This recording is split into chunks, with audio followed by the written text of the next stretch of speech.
Hey, what's going on? Doc Danny here with the PT Entrepreneur Podcast. And today we're talking about the hidden asset in your business that is $250,000 of revenue that's just sitting there that you're not using. And I'm going to give you an example of this that we use in our clinic as well that you can replicate in your own. And this asset is your past clients. So we have many of us, hundreds, if not in some cases, if your clinic has been around and is bigger for a long period of time, thousands of past patients. What are you doing with them? Are they on your email list? That's a good first step. Are you communicating with them in a segmented way? That's an even better step. And what we really like to do with past patients is give them a reason to come back in. So recurring revenue in a business is, if you look at like dollars in terms of how I would rank them, I would put recurring revenue above every other dollar in your business. And it's because it provides stability for you to make decisions on overhead and staff and scaling. It de-stresses running a business in a significant way. But generation of recurring revenue in a clinic has historically not really been an emphasis because of the, referral, evaluation, discharge model that insurance companies, essentially dictate that's how you run your clinic. And many big PT, groups have been built off of that model. In a cash-based setting, we can do things differently. And oftentimes, the recurring revenue side of things is what most people do not understand, but is frankly probably the biggest asset that you have in comparison to in network-based clinics. So I'll give you an example of this with past patients, and we can kind of just do some rough math on it. Like let's just say that you have, 300 to 500 patients that you've seen. Let's say that 70% of those people had a good outcome. So that's like 200 to 350 or so people. 60% of them probably would come back for something, if it was the right fit for them. So let's just say that's like 120 to maybe 200 people out of 500 total that would come back in for something that maybe you've never even offered them that, a service or some sort of program that would fit what they want. So let's just assume that's 150 people.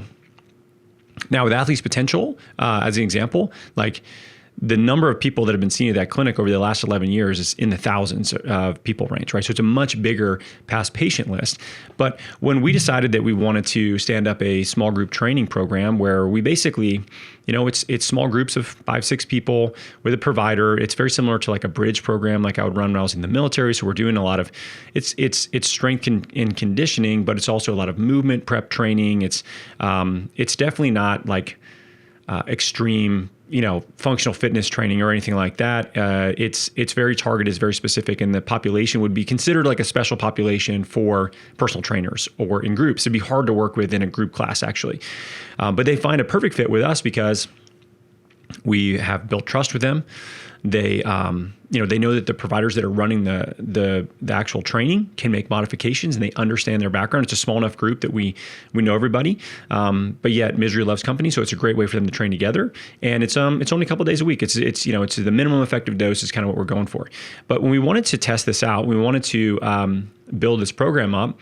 The very first thing we did was we reached out to past patients about a new program we were starting where we wanted to get the initial cohort together of 6 people. That was the original test that we did. And we were able to find all 6 of those people via reaching out to past clients. And eventually we're able to actually add a second group pretty quickly after that, just by individually reaching out to past people, let alone, sending an email out to everybody that are, past patients of ours in a more broad context. So if you look at this program today, that program accounts for roughly, $200,000 to $250,000 in gross revenue just for one clinic. That we have out of the other 2, the other one has its own small group training program as well that accounts for even more revenue. But just in one clinic where we first started this, that you're talking about $250,000 of revenue that came exclusively from prior customers. And that's not just in 1 year, that's recurring, by the way. The lifetime value of these people, the stick rate is we found it to be in the close to 3 month or 3 year range. So they stick around for a long time. So, we engineered $250,000 of recurring revenue into a clinic just by reaching out to past patients with something that we felt they would like to do. And there was a fit, and it was a good product, and service fit for that community. And then we've been able to grow that to, where it is today, only by reaching out to past clients. Never actually spending money on ads for this or marketing directly for this or anything like that. It's all been internal.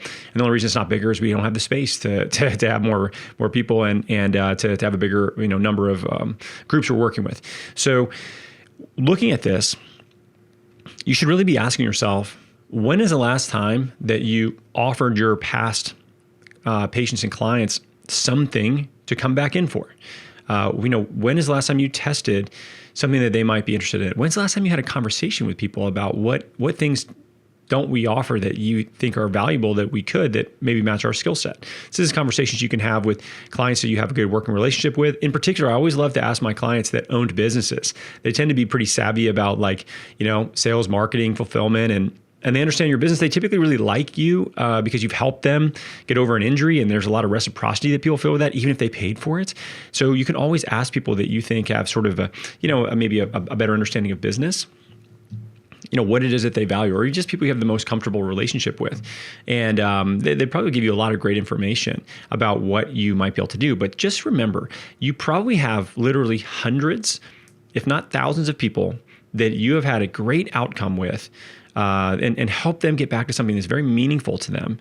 And if you never give them a reason to come back in, they're not going to come back in unless they get hurt again, which is not necessarily the best case scenario, right? You want to be proactively working with people. It's great for them because they're not waiting until they get hurt again. It's great for our businesses because it provides recurring revenue and stability. And it's one of those things that's just a win-win situation. The hard part is you need to actually sit down and think about what that is. Maybe it is some sort of structured recurring program that you don't have in place right now that can fit in as a continuity offer for people that want to work with you ongoing. Maybe that's just coming in once a month and just checking in and making sure you're managing little things that pop up here and there. And maybe it's, talking about some longevity stuff that they're interested in. Maybe it's far more structured than that. It could be people coming in every week and working with you, on movement training. We work with clinics that do this now, and it's a big chunk of their business. It could be small group training stuff like what we're talking about. It could be nutrition. It could be, things that you're interested in, like remote management of clients and doing programming, like full-on program design. It depends what you are good at and what your people want. But at the end of the day, you're sitting on a probably far more valuable asset than you think that you're not actually leveraging very often, if ever. And yet we go out of our way to generate new clients and work our ass off and spend a lot of money on ads to get these new people in the door, and we completely forget about the people that have already worked with you. They know, like, trust you. They've already spent money with you, and they're a far easier sale in many ways if it matches up with something that they want, and you can individualize that. Reach out to them, it's even better, right? So don't forget about your past clients. Don't forget about your past patient list. Think about what you could be doing, because for many of you, you're probably sitting on, hundreds of thousands of dollars of recurring revenue, that's just right there, and you really haven't tapped into it at all.